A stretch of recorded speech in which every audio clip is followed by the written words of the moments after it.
Hello guys. सो आज हम लोग देखने वाले electrolysis of aqueous NaCl। Okay. So last lecture में हम लोगों ने देखा था कि फ्यूज NaCl का आप लोगों ने इलेक्ट्रोलिसिस कैसे करना है। तो गाइस फ्यूज NaCl का जब आप इलेक्ट्रोलिसिस करते हो तब आपकी जो रिजल्ट है वो थे कि एनोड पे क्लोरीन गैस इवॉल्व होता था और कैथोड रॉड पे इलेक्ट्रोड पे सोडियम डिपॉजिट हो रहा था। बट अगर मैं NaCl फ्यूज ना लेते हुए अगर मैं एक्वियस लेता हूँ और इलेक्ट्रोलिसिस करता हूँ तब उसके रिजल्ट क्या होंगे, क्या क्या हमको सीखने के लिए मिलेगा। इसलिए हम लोग देखते हैं अभी इलेक्ट्रोलिसिस ऑफ एक्वियस NaCl। अब एक्वियस वर्ड सामने आते ही हम लोगों को पता है कि इसके साथ पानी ऐड होगा, ठीक है। इसलिए हम लोगों ने सॉल्यूशन में NaCl प्लस H2O दे दिया। ओके। अभी प्रोसेस बिल्कुल वही होंगी, जहाँ पे थोड़ा फर्क होगा वहाँ पे हम लोग थोड़ी स्टडी करेंगे। जैसे हम लोगों ने इलेक्ट्रोलिसिस करना है, मतलब हम लोगों को क्या करना है, करंट भेजना है और उस करंट की वजह से कुछ ना कुछ केमिकल रिएक्शन होने वाले हैं जो कि नॉन स्पॉन्टेनियस होंगे, हमको पता है। मतलब इलेक्ट्रिकल एनर्जी केमिकल एनर्जी में कन्वर्ट होंगी। तो चलो, अब जैसे ही आपने करंट भेजा तो उस करंट की वजह से NaCl और वाटर दोनों डिसोसिएट हो जाएंगे, मतलब दोनों डिकम्पोज हो जाएंगे, दोनों ब्रेकडाउन हो जाएंगे। NaCl का ब्रेकडाउन होगा Na पॉजिटिव और Cl नेगेटिव आयन में, उसी तरह वाटर का ब्रेकडाउन होगा H पॉजिटिव और OH नेगेटिव आयन में। सो मैंने सिंपली बोल दिया कि aqueous solution of NaCl is dissociate as follows. इस तरह से वो लोग डिसोसिएट होने वाले हैं जब आप करंट भेजोगे। ओके। अब गाइज हमारा जो एक्वियस सॉल्यूशन है वो एक्वियस सॉल्यूशन में मतलब हमारा ये जो सॉल्यूशन है, अब ये सॉल्यूशन में हमारे पास कितने सारे आयन है। देखो अभी हमारे पास Na पॉजिटिव आयन भी है और H पॉजिटिव आयन भी है, और उसी तरह सॉल्यूशन में हमारे पास Cl नेगेटिव आयन भी है और OH नेगेटिव आयन भी है। तो हमारे सॉल्यूशन में डिसोसिएशन होने के बाद इतने सारे आयन्स अवेलेबल है। तो हम लोग बोल सकते हैं कि aqueous solution of NaCl contain Na positive Cl negative H positive and OH negative ion. अब होगा क्या, अब दोनों रॉड पे चार्ज है। अब ये चार्ज इस आयन के ऊपर फोर्स लगाएगा। ऑफ कोर्स नेगेटिव वाला इलेक्ट्रोड पॉजिटिव आयन को अपनी तरफ खींचेगा और उसी तरह पॉजिटिव वाला इलेक्ट्रोड नेगेटिव वाले आयन को अपनी तरफ खींचेगा, ठीक है। तो मैंने ये लिख दिया कि जो आयन है, under the influence of electric current ions migrate towards the oppositely charge electrodes. बिल्कुल सही, ठीक है। अभी यहाँ पे हमको दिक्कत क्या जाने वाली है, लास्ट टाइम अगर आप लोग नोटिस करोगे तो Na पॉजिटिव और Cl नेगेटिव ये दो ही आयन थे। अभी एक एक एक्स्ट्रा आयंस आ गया, जैसे Na पॉजिटिव और H पॉजिटिव। अब दिक्कत ये जाने वाली है हमको कि सर इस रॉड के, अब ये तो नेगेटिव रॉड है, ये बात तो बड़ी क्लियर है कि यहाँ पे पॉजिटिव आयन जाने वाले हैं। बट इस नेगेटिव वाले इलेक्ट्रोड के पास Na पॉजिटिव पहले पहुंचेगा या H पॉजिटिव आयन पहले पहुंचेगा, दोनों में से कौन जाने वाला है, या फिर दोनों जाने वाले हैं क्या। तो देखो ये बड़ा काम की चीज़ है हमारे लिए, इसीलिए हम लोगों ने ये वाला चार्ट भी लिख दिया, ठीक है। इस चार्ट से हम लोगों को ये बात पता चलती है कि कौन इलेक्ट्रोड के पास पहले जाने वाला है। तो उसके लिए हम लोग कुछ वर्ड यूज़ करते हैं, वो वर्ड हम लोग देखते हैं। देखो अब होगा क्या, Na पॉजिटिव और H पॉजिटिव है, दोनों आयन है। अब दोनों जाने वाले हैं रॉड के पास। अब देखो दोनों के पास चार्ज है, Na के ऊपर भी चार्ज है पॉजिटिव और H के ऊपर भी चार्ज है पॉजिटिव। अब आपको पता है ये यहाँ जाने के बाद क्या क्या क्या होने वाला है कि ये लोग ना इलेक्ट्रॉन लेने वाले हैं। जैसे मान लो अगर Na पॉजिटिव यहाँ जाता है या तो फिर H पॉजिटिव आयन यहाँ पे जाता है, तो यहाँ जाने के बाद ये तो इलेक्ट्रॉन तो देने नहीं वाले ना, क्योंकि इनके ऊपर पॉजिटिव चार्ज है। यहाँ जाने के बाद ये तो इलेक्ट्रॉन लेने वाले हैं, मतलब एक्सेप्ट करने वाले हैं। तो हम लोगों ने देखो वर्ड क्या लिखा है कि reaction at negative electrode. Negative electrode पे क्या होने वाला है, अभी देखो out of Na positive and H positive ions, H positive ion have more tendency to accept electron than the Na positive ion. इसका मतलब देखो क्या है, इन दोनों के कंपैरिजन में गाइस अब सोडियम भी इलेक्ट्रॉन लेने वाला है और हाइड्रोजन भी इलेक्ट्रॉन लेने वाला है। बट दोनों की अगर आप कंपैरिजन करोगे गाइस, तो सोडियम आपको पता है मेटल है और हाइड्रोजन आपको पता है नॉन मेटल है। अब ये बात सबको पता है कि मेटल का तो टेंडेंसी होता है इलेक्ट्रॉन लूज करने का, metal has a tendency to lose electron. और नॉन मेटल का वो वैसे नहीं होता। तो अगर वैसे देखा जाए तो दोनों में से किसकी अच्छी टेंडेंसी होंगी इलेक्ट्रॉन लेने की? मेटल तो यार इलेक्ट्रॉन देने का नेचर शो करते हैं और नॉन मेटल तो इलेक्ट्रॉन लेने का नेचर शो करते हैं।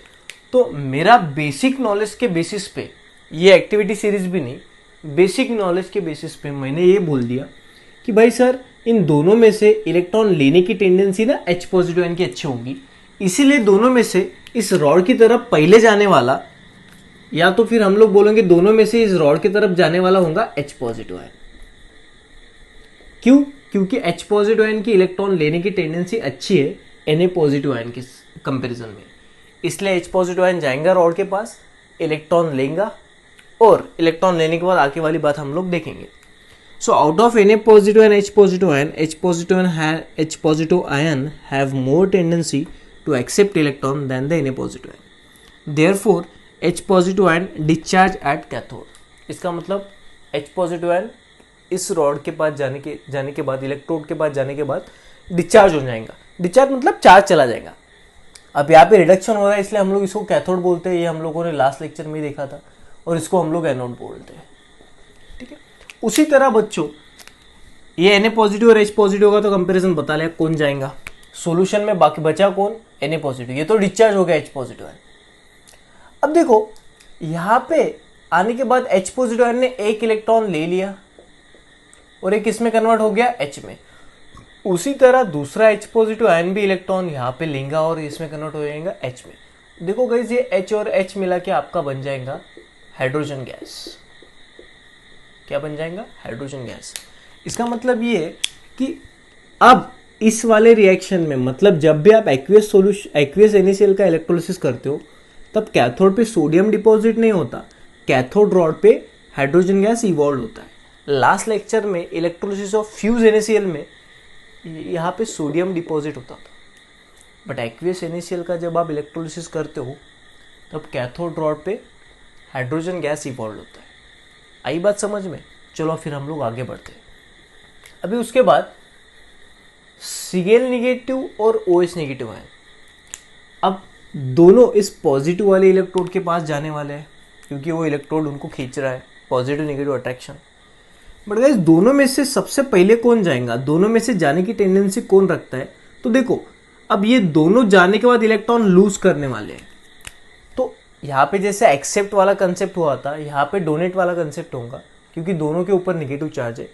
तो दोनों में से गाइस Cl नेगेटिव की अच्छी टेंडेंसी इलेक्ट्रॉन देने की as compared to OH negative ion, इसलिए इस रॉड की तरफ जो माइग्रेट होने वाला है वो होगा Cl नेगेटिव, ना कि OH नेगेटिव।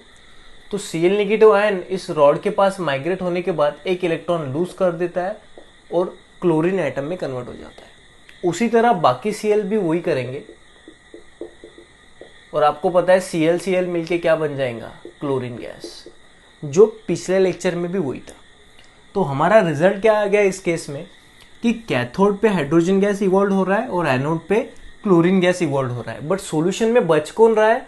Na पॉजिटिव और OH नेगेटिव, वो मिला के सोल्यूशन बन जाएगा NaOH का। मतलब हमारा जो सोल्यूशन है वो बेसिक सोल्यूशन बन रहा है। आई बात समझ में? तो देखो इस पे और एक सवाल पूछते हैं हमेशा कि पहले ये जो था एक्वियस NaCl, आपका जो सोल्यूशन पहले था वो था एक्वियस NaCl, सोडियम क्लोराइड, मतलब सॉल्टी सोल्यूशन था।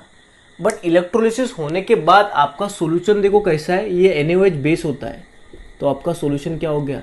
Basic solution. ठीक है ना गाइज? तो ये सवाल आपको कभी कभार पूछते हैं, मैं फिर से एक बार ये सवाल रिपीट करता हूँ, ये सवाल आ भी सकता है कि पहले आपका सोल्यूशन कैसा था गाइज? NaCl को सॉल्ट कहते हैं, NaCl एक प्रकार का सॉल्ट है। अब इलेक्ट्रोलिसिस जब आप NaCl की करोगे तो NaCl का एक्वियस NaCl का इलेक्ट्रोलिसिस होने के बाद आपके सॉल्यूशन में कौन बचता है? NaOH, मतलब आपका सॉल्यूशन क्या हो जाता है? बेसिक। तो उसका pH का वैल्यू चेंज होता है, अब बढ़ता है या घटता है ये आपको पता चलेगा। एसिड जितना ज़्यादा एसिड रहा उतना उसका pH का वैल्यू बदलता है, जितना ज़्यादा बेसिक रहा, मतलब pH के वैल्यू के ऊपर से हम लोग एसिडिक बेसिक स्ट्रेन बता सकते हैं। चलो वो कभी कभार हम लोग देख भी लेंगे एसिडिक और बेसिक नेचर क्या होता है। चलो अब इसके बाद गाइस हम लोग कुछ वर्डिंग देखते हैं। ये तो मैंने लिख दिया रिएक्शन एट पॉजिटिव इलेक्ट्रोड कि out of Cl negative and OH negative ion Cl negative ion has more tendency to lose electron than OH negative ion. Therefore Cl negative ion discharge at electron. Okay अब देखो इसके अलावा भी कुछ wording है, वो wording हमको study करना है। वो वर्डिंग देखो क्या है, देखो गाइस मैंने क्या बोला ये मैं थोड़ा मिटा देता हूँ। अब ये तो हो गया आपका एक्सपेरिमेंट हो गया, इसी को हम लोग बोलते हैं electrolysis of aqueous initial. Result क्या नोटिस किया आपने कि कैथोड पे कौन हो रहा है, हाइड्रोजन गैस इवॉल्व हो रहा है और एनोड पे क्लोरीन गैस इवॉल्व हो रहा है। चलो अभी कुछ वर्डिंग आते हैं, ऑक्सीडेशन पोटेंशियल,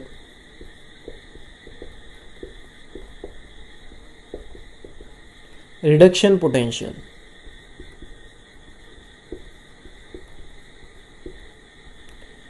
डिस्चार्ज पोटेंशियल,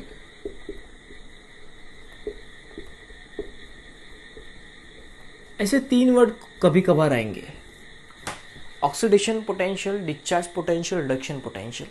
चलो अभी देखो हम लोगों ने देखा Na पॉजिटिव और H पॉजिटिव है, इन दोनों में से जो इलेक्ट्रोड था हमारा नेगेटिव इलेक्ट्रोड, जिसको हम लोगों ने कैथोड बोल दिया, इस नेगेटिव इलेक्ट्रोड के पास इन दोनों में से कौन गया, H पॉजिटिव है। ठीक है, तो हमको ऑक्सीडेशन पोटेंशियल और रिडक्शन पोटेंशियल से क्या पता चलता है, देखो अब गाइस ऑक्सीडेशन का मतलब क्या होता है, लॉस ऑफ इलेक्ट्रॉन, और रिडक्शन का मतलब क्या होता है, gain of electron.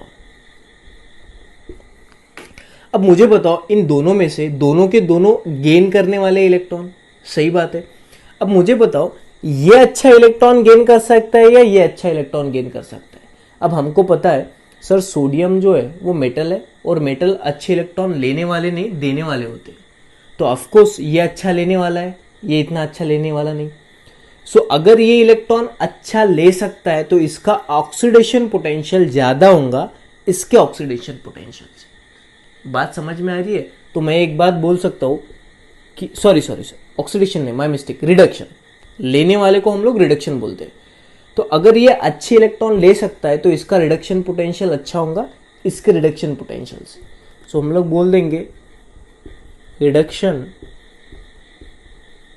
Potential of H positive ion is greater than Na positive ion. तो H पॉजिटिव आयन का रिडक्शन पोटेंशियल अच्छा होगा Na पॉजिटिव आयन से। सो जब कभी आपके पास कंपैरिजन करने के लिए मान लो A पॉजिटिव और B पॉजिटिव, इन दोनों में से इस रॉड की तरफ कौन जाने वाला है ये डिसाइड आप कर सकते हो रिडक्शन पोटेंशियल के ऊपर से। जिसका ज़्यादा रिडक्शन पोटेंशियल वो पहले जाएगा। अब ये हम लोग ऑक्सीडेशन पोटेंशियल से भी चेक करते हैं। H पॉजिटिव आयन का रिडक्शन पोटेंशियल ज़्यादा है Na पॉजिटिव आयन से। अब रिडक्शन का उल्टा होता है ऑक्सीडेशन, मैं इसको उल्टा लिख सकता हूँ, oxidation potential of Na positive is greater than H positive ion. उल्टा Na पॉजिटिव का ऑक्सीडेशन पोटेंशियल ज़्यादा है H पॉजिटिव आयन से। या फिर आप ऐसे भी बोल सकते हो कि H पॉजिटिव आयन का ऑक्सीडेशन पोटेंशियल कम है Na पॉजिटिव आयन से। तो चाहे ऑक्सीडेशन हो चाहे रिडक्शन हो, आपको ये बातें ध्यान में रखना है। जिसका रिडक्शन पोटेंशियल ज़्यादा वो रॉड की तरफ पहले जाएगा, या तो फिर जिसका ऑक्सीडेशन पोटेंशियल कम वो रॉड की तरफ पहले जाएगा। ये पॉजिटिव के बारे में मैं डिस्कस कर रहा हूँ। चलो अब हम लोग नेगेटिव के बारे में डिस्कस करते हैं। अभी मान लो Cl नेगेटिव और OH नेगेटिव आयन, अब दोनों इलेक्ट्रॉन लूज करने वाले मतलब ऑक्सीडेशन पोटेंशियल होगा उनका। तो जो अच्छा इलेक्ट्रॉन लूज करता है उसका ऑक्सीडेशन पोटेंशियल भी अच्छा होता है। तो हम लोगों ने देखा कि Cl नेगेटिव आयन इस रॉड की तरफ गया, मतलब Cl नेगेटिव आयन इलेक्ट्रॉन अच्छी तरह से लूज कर सकता है OH नेगेटिव आयन से। तो हम लोग बोल देंगे oxidation potential of Cl negative ion is greater than OH negative ion. But oxidation से उल्टा रिडक्शन होता है, इसलिए हम लोग बोल देंगे reduction potential of Cl negative ion is less than OH negative ion. ठीक है गाइस, तो आपको ऑक्सीडेशन रिडक्शन ये बात आप 2-4 बार दिमाग से सॉल्व करो, 2-4 बार इसको रीड करो, समझ लो। इसके बेसिस पे हम लोग डिसाइड कर सकते कि कौन इलेक्ट्रोड के पास पहले जाएगा और कौन नहीं जाएगा। उसीलिए हम लोगों को गाइस एक एक्टिविटी सीरीज दी गई है कि देखो इस एक्टिविटी सीरीज में जो सबसे ज़्यादा नीचे होगा उसकी इलेक्ट्रोड की तरफ जाने की टेंडेंसी सबसे ज़्यादा होगी। मान लो यहाँ पे मैंने कटायन लिखे हैं और यहाँ पे अनायन लिखे हैं। अब लिथियम के नीचे पोटेशियम है, तो अगर मैंने लिथियम और पोटेशियम की रेस लगाई कि मान लो ये निगेटिव इलेक्ट्रोड है और इन दोनों में से सबसे पहले यहाँ पे कौन जाएगा, तो जो नीचे वो सबसे पहले जाएगा। मतलब जितना एलिमेंट एक्टिविटी सीरीज में नीचे है उसकी उतनी टेंडेंसी ज़्यादा होंगी यहाँ जाने की। बात समझ में आ रही है? सो इसलिए मैंने यहाँ पे लिखा position of cation and anion in the activity series lower the discharge potential then greater is the tendency of ion to get discharge. इसका मतलब सिंपल है कि जितना आप नीचे होंगे उतनी आपकी टेंडेंसी ज़्यादा होंगी डिस्चार्ज होने की। सो जितना आप एक्टिविटी सीरीज में नीचे होंगे उतनी आपकी टेंडेंसी ज़्यादा होंगी डिस्चार्ज होने की। तो देखो ना, हम लोगों के पास सोडियम था और हम लोगों के पास हाइड्रोजन था, तो इन दोनों में से नीचे कौन है? H positive ion. तो H पॉजिटिव आयन की डिस्चार्ज होने की टेंडेंसी ज़्यादा होगी, इसलिए H पॉजिटिव आयन पहले गया। उसी तरह बच्चों अनायन में जो जितना नीचे उतनी उसकी टेंडेंसी ज़्यादा डिस्चार्ज होने की। तो अगर मान लो OH नेगेटिव आयन और Cl नेगेटिव आयन में कंपेयर करो तो देखो Cl नेगेटिव आयन नीचे है OH नेगेटिव आयन की, तो Cl नेगेटिव आयन की डिस्चार्ज होने की टेंडेंसी ज़्यादा है, इसलिए Cl नेगेटिव आयन पहले जाएगा। ठीक है guys, so this is all about the electrolysis of aqueous NaCl। तो बहुत सारी बातें हम लोगों ने एक्वियस NaCl की इलेक्ट्रोलिसिस में भी पढ़ी। आप सारी बातें नोट डाउन करो, एग्जाम के टाइम पे आपको काम में आने वाली है। ओके गाइज, अगर कोई दिक्कत होती है तो आप लोग पूछ लो। जैसे देखो result of electrolysis depend on, अब जो कुछ भी आप लोगों ने इलेक्ट्रोलिसिस की वो किस किस के ऊपर डिपेंड करती है। तो of course position of cation and अनायन, मतलब एक्टिविटी सीरीज में आप कटायन और अनायन क्या ले रहे हो उसकी पोजीशन भी डिपेंड करेंगी। सेकंड डिपेंडेंसी करती है कि गाइज आप इलेक्ट्रोलाइट किस तरह से यूज़ कर रहे हो, इलेक्ट्रोड कौन सी यूज़ कर रहे हो। अगर आप इनर्ट इलेक्ट्रोड यूज़ करोगे तो ऑफकोर्स कुछ फ़र्क नहीं पड़ेगा, बट अगर आप इनर्ट इलेक्ट्रोड नहीं यूज़ करोगे तो डेफिनेटली आपकी इलेक्ट्रोलिसिस में कुछ ना कुछ फ़र्क गिरने वाला है। उसके बाद में आप इलेक्ट्रोलाइट फ्यूज़ लेते हो या एक्वियस लेते हो।